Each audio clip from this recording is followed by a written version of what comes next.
আসসালামু আলাইকুম। আপনারা কেমন আছেন? আশা করি সবাই ভালোই আছেন। আজকে আপনাদের সামনে একটি টিউটোরিয়াল নিয়ে হাজির হয়েছি। সেটা হলো সারেগামা 1 বা হারমোনিয়াম পার্ট 1। আপনারা যারা নাকি হারমোনিয়াম শিখতে খুব ইচ্ছুক, অতি সহজেই যাতে আপনারা সারেগামা শিখে হারমোনিয়ামে খুব সহজে গান তুলতে পারেন, তাই আমি সেটা আপনাকে দেখাবো আজকে কীভাবে সারেগামা আপনারা শিখবেন।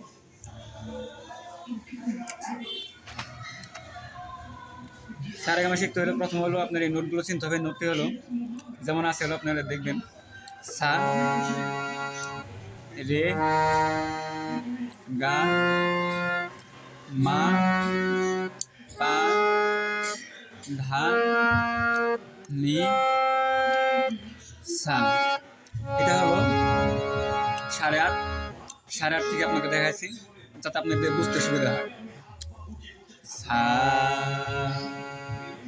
রে, গা, মা, পা, ধা, নি, সা। এই নোটগুলো যদি আপনারা সঠিকভাবে দেখেন বা শিখেন, তাহলে আপনারা খুব সহজেই হারমোনিয়াম বাজান শিখতে পারবেন, খুব সহজেই নিজেই গান তুলতে পারবেন।